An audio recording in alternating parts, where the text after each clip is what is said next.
Some ASMR. It's not beer. I feel far from you guys. We'll go right there. So when it comes to lighting is something that's always kind of difficult to achieve. I guess difficult to give life all the time to your footage. A lot of the times when I'm looking at my image, when I'm on set, when I'm monitoring, whatever, I'll look at the lighting and I'm just like, it's not at level 10. It's not quite there. It doesn't have that pizzazz or that pop. And I always like, especially when I would start, I would not know how to overcome this. So that's what kind of encouraged me to bring up this tip and talk about this tip, because this just one little technique and tool is going to be something that really adds life to your image. It's going to take it to the next level. It's just going to make it pop a little bit more. So the thing I'm talking about here is an edge light or a rim light, or a hair light, a kicker light. It's got a million different names. Now, rim light is going to serve a couple of different purposes. So in this video, before we get into it, I want to say that we're going to talk about rim lights, the purposes they serve. I'm going to show you it in a project that I actually just shot. And then I'm going to go downstairs, grab some lights, and I'm going to show you a couple different ways to achieve this look. So a rim light, I mean, the main purpose of it is going to be to bring your subject out from the background, because really, images are two-dimensional. We want to make them feel a lot more three-dimensional. We want to make it feel like there's a foreground, there's a background, there's more depth to your image. So one way to do that is by putting an edge light onto your subject. And by doing that, it pretty much creates a hard, distinct line on your talent between the background and, say, like their shirt or their chest or whatever. So the shot here, essentially what we're looking at is the talent walks kind of into focus up to this canvas that she's working on. I love the lighting on this, and I don't want to break too much into it. That's going to be a future video, but you can see the hair is glowing this really warm tungsten. And if we didn't have this in play, she would probably just kind of be washed out with this white light that we have above here. And she'd just kind of be falling into the darkness of the back of the room. And we didn't want that. We wanted her to be separated between the rest of the frame.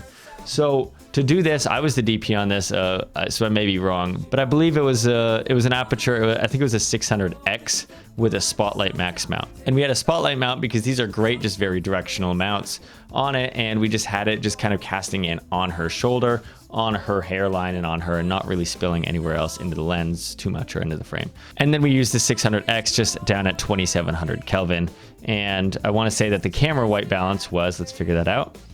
It tells me right here, it was at 4400. We wanted it to be warmer than the rest of the light sources, which is why we opted for 2700 Kelvin. And then since we were shooting with some Blazar anamorphic lenses, you can see this nice little lens flare that was creeping in, and we just opted to keep that in there because we thought it would look really nice.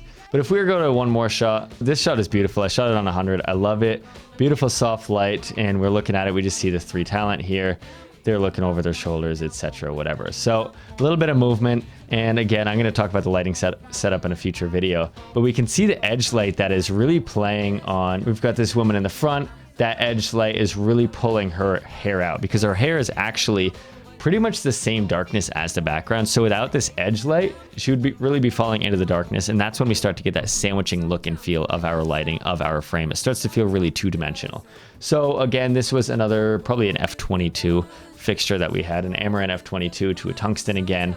And then you can just see that playing out. You can see it on the blonde woman's hair over here in the corner. Again, it's giving her this really nice glow to her hair, really nice edge light. And then this gentleman, when he turns around, you can just see that edge light just kicking on his cheekbones. So just by looking at these shots, you can really see the importance of one of these edge lights. Whether it's subtle or very harsh, it just adds a little bit more dimension to your frame. Now, to help us really understand this better, I want to go downstairs and I want to light just a quick little scene one by one so you can really see the difference that an edge light makes, and also a couple different ways that we're going to approach this. But before we go downstairs, I do want to take a second to talk about something that's very important, new, and special to me, and that is my brand new Reverie LUT pack. Over the many years of filming, I've always seemed to struggle in the color bay to get the exact look that I have in my head when I'm shooting. And now that I've teamed up with Gamut, who are true colorists, to make this LUT pack happen, it's become so much easier to get the exact look that I want. We've got Elysian, we've got Petrichor, we've got Liminal, we've got Solaris, and we've got Apricity. 5 different LUTs, and it doesn't matter if you're in Premiere or Final Cut or Resolve, and it also doesn't matter the camera that you have. It is not camera specific, so it's very versatile across your entire workflow. So I'm going to leave a link down below. If you're just going to do one thing after this video, please check out that link down below. It would mean a lot to me. But I'm going to grab another camera, I'm going to grab my lights, and I'm going to head downstairs so we can light up this scene so I can really show you the effect that rim lights have on your subject, which is going to be me.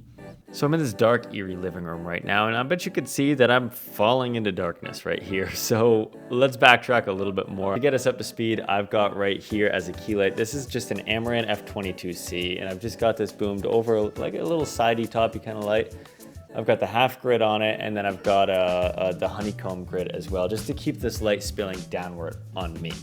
So say you're in a situation that's dark, it's low key, there's not a lot of environmental stuff. Pretty much just my hairline to the darkness is just one. It all disappears, it's super flat, and we wanna make this scene dynamic.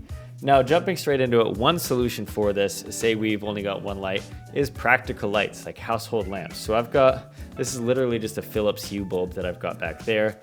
I've got it set to pink. Let me go turn on one more as well. This one I don't have the luxury of being phone controlled. But here's another solution. So we're looking at the scene. Now we've at least got more background. You've got me, you've got this blurry background. It's starting to look really pretty. But what I'm looking at, and I've got the monitor right here as well, what I'm looking at is this hairline right here. This is like, you see my bright face, you see this muddy dark background, and then just I'm somewhere in between. Really, we're kind of still on this two-dimensional plane. It's still feeling really flat to me. So you've got a couple of options to work with. The first option is to just brighten up your practical bulbs.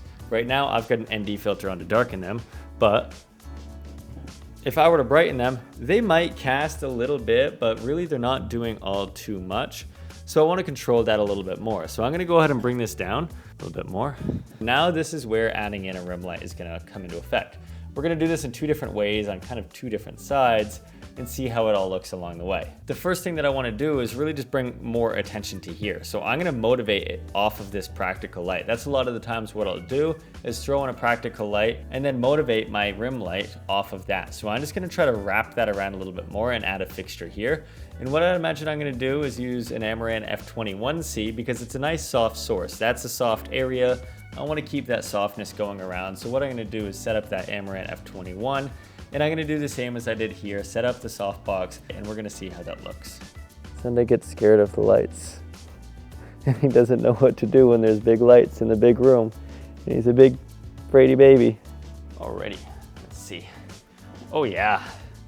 So already, that's exactly what I wanted. So big upgrade here. Let me just turn this on and off, then I'll tell you what it is.